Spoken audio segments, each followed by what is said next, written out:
Hello everyone, computer ज्ञान with पायल में आप सभी का स्वागत है। आज से हम एक नई सीरीज स्टार्ट कर रहे हैं। वो सीरीज होगी आपकी राजस्थान में जो सेट का एग्जाम होने वाला है उससे रिलेटेड। राजस्थान सेट के अंदर एक सब्जेक्ट हमारा दिया हुआ है कंप्यूटर साइंस। कंप्यूटर साइंस में जो भी कैंडिडेट सेट क्वालिफाई करना चाहते हैं उन सभी के लिए ये सीरीज इंपॉर्टेंट रहेगी। इसके अलावा जो भी कैंडिडेट यूजीसी नेट को क्लियर करना चाहते हैं उन सभी के लिए भी ये सीरीज इंपॉर्टेंट रहेगी। इस सीरीज के अंदर हम नेट के अंदर जो प्रीवियस ईयर क्वेश्चंस आए हुए हैं, जो प्रीवियस ईयर में जो क्वेश्चंस आए हुए हैं उन सभी क्वेश्चंस को हम सॉल्व करेंगे। ये सीरीज किस तरीके से चलेगी वो मैं आपको बताती हूँ। इस सीरीज के अंदर हम यूनिट वाइज क्वेश्चंस करेंगे। सबसे पहले यूनिट 1 को उठाएंगे, उसके बाद यूनिट 2 को, फिर यूनिट 3 को। इसी तरीके से हम 10 की 10 यूनिट्स कवर करेंगे। हम जानते हैं कि ये सारी यूनिट्स जो है अपने आप में एक सब्जेक्ट है, ठीक है। जैसे यूनिट 1 है तो आप इसको उठाएंगे तो ये अपने आप में एक सब्जेक्ट है। उसी तरीके से यूनिट 2 भी अपने आप में एक सब्जेक्ट है। इन सबको आप कवर करने जाएंगे तो आप 6 मंथ तक भी आप इनको कवर नहीं कर सकते। लेकिन हम जानते हैं कि आपका सेट का एग्जाम अप्रोक्सीमेट में मान के चलती हूँ कि 25 डेज बाद है, तो 25 डेज ही आपके पास। इसमें आपको पेपर 1 भी करना है और पेपर 2 भी करना है। तो पेपर 2 के अंदर हम जितने भी प्रीवियस ईयर क्वेश्चंस हैं उनको सॉल्व करेंगे और उनसे रिलेटेड जो भी कॉन्सेप्ट है वो सारे पढ़ेंगे। तो इससे आपका क्या होगा, एक क्विक रिवीजन हो जाएगा, ठीक है। क्विक रिवीजन हो जाएगा और आप इन जो मैं आपको क्वेश्चंस शेयर करूंगी इन क्वेश्चंस में से आपको काफी क्वेश्चन एज इट इज आपको एग्जाम में देखने को मिलेंगे, ठीक है। और ये जो सीरीज है आपको बहुत हेल्प करेगी, ठीक है। तो मेरा नाम पायल है और मैंने यूजीसी नेट क्वालिफाई किया हुआ है, गेट क्वालिफाई किया हुआ है कंप्यूटर साइंस में, कंप्यूटर अनुदेशक क्वालिफाई किया हुआ है। आई होप ये इंट्रोडक्शन आपके लिए इनफ होगा। तो ये जो आपकी सीरीज है ये आपके लिए काफी इंपॉर्टेंट रहने वाली है। इसके अंदर हम सबसे पहले यूनिट 1 से मैं स्टार्ट कर रही हूँ। चलिए स्टार्ट करते हैं आज की यूनिट 1। सबसे पहले आपको ये जानना जरूरी है कि यूनिट 1 के अंदर क्या चीजें इंपॉर्टेंट है, ठीक है। तो आप क्या करेंगे कि आपको हार्ड वर्क तो करना है, हार्ड वर्क के साथ साथ स्मार्ट वर्क भी करना है। स्मार्ट वर्क कैसे करेंगे, हर यूनिट में से आप उन्हीं टॉपिक को पढ़िए अभी, क्योंकि आपके पास लिमिटेड टाइम है। तो आप सिर्फ उन्हीं टॉपिक को पढ़िए जिन टॉपिक को पढ़ने से आपके जो सेट का एग्जाम है वो क्लियर हो जाए। यूनिट 1 के अंदर इंपॉर्टेंट टॉपिक्स की जब मैं बात करूं तो सबसे पहले इंपॉर्टेंट टॉपिक है आपका फर्स्ट ऑर्डर लॉजिक। नंबर 2 है आपका बुलियन अलजेब्रा। नंबर 3 है आपका सेट फंक्शंस। उसके बाद में है आपका ग्राफ थ्योरी। नेक्स्ट है आपका ग्रुप थ्योरी। आपको इन टॉपिक को तो बिल्कुल छोड़ के जाना ही नहीं है। इसके अलावा है आपके प्रोबेबिलिटी एंड ऑप्टिमाइजेशन, ठीक है। अगर मैं मान के चलूं कि यूनिट 1 में से 10 क्वेश्चन आते हैं तो 10 में से 8 क्वेश्चंस आपको इन सब में से देखने को मिलेंगे और 2 क्वेश्चंस आपको प्रोबेबिलिटी एंड ऑप्टिमाइजेशन में से मिलेंगे। तो आप चाहो तो इसको कवर करो, नहीं चाहो तो आप इसको स्किप भी कर सकते हो। ये सारे टॉपिक्स जो है ये इजी टू कवर होने वाले टॉपिक्स हैं। आप इनको इजीली कवर कर सकते हो और आपके मार्क्स लेके आ सकते हो। चलिए तो स्टार्ट करते हैं आज का फर्स्ट क्वेश्चन। फर्स्ट क्वेश्चन है हमारा P और Q and not of P belongs to not of Q, ठीक है। ये हमारा क्वेश्चन दिया हुआ है। तो इस क्वेश्चन में सबसे पहले आपको ये समझना होगा कि जो हमारे बुलियन एक्सप्रेशन के अंदर इसको बोलते हैं हम और, जो हमारे बुलियन अलजेब्रा में होता है प्लस, इसको बोलते हैं हम एंड, जो होता है मल्टीप्लाई, और ये होता है नॉट,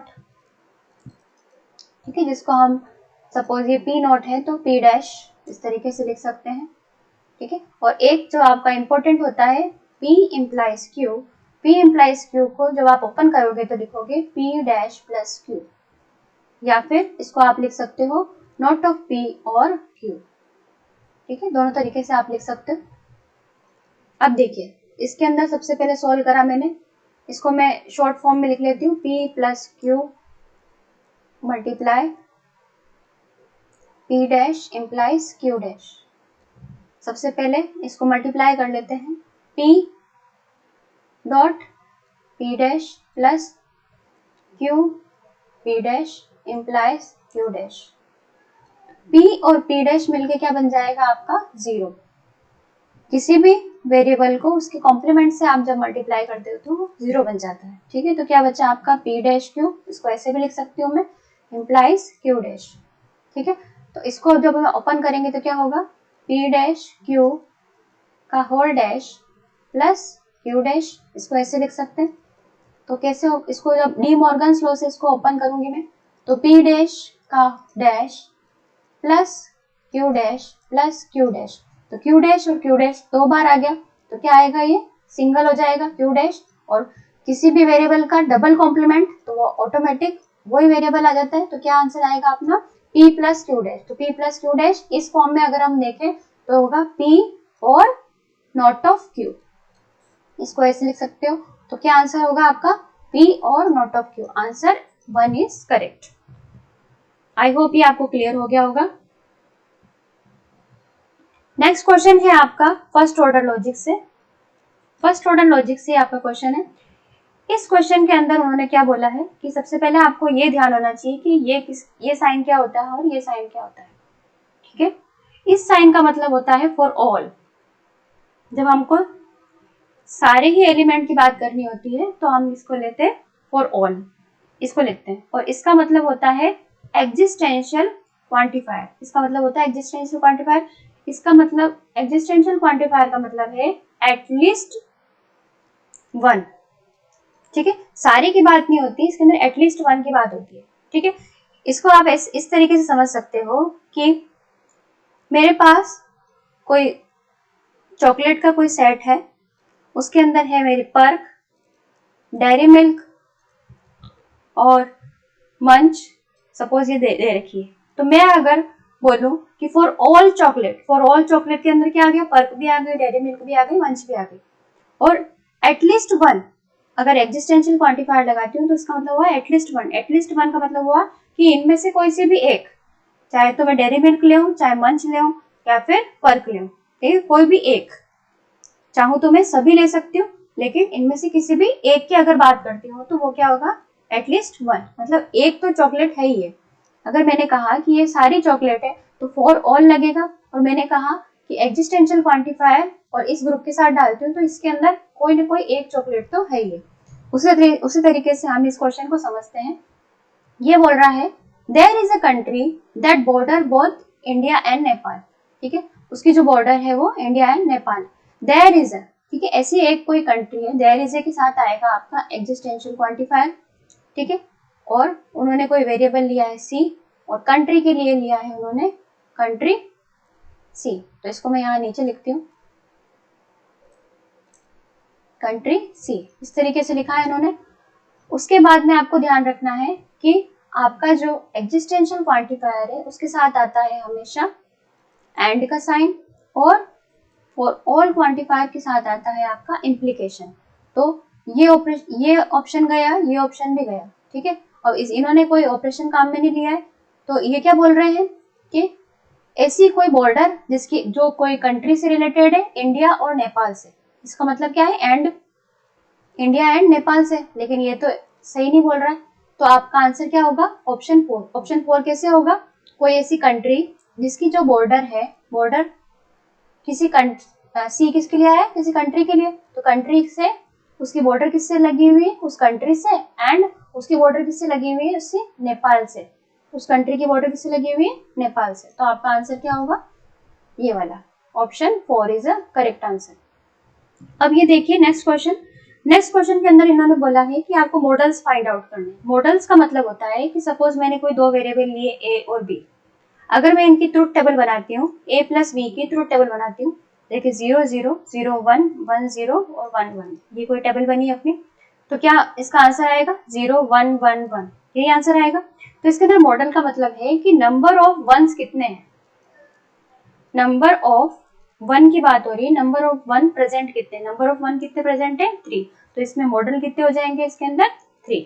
ठीक है, सपोज अगर मैं एंड की बात करती, a मल्टीप्लाई b अगर ये होता तो 0 0 0 1 होता, तो इसके अंदर मॉडल क्या होता 1, number of model, how many models is 1, इसका आंसर होता 1।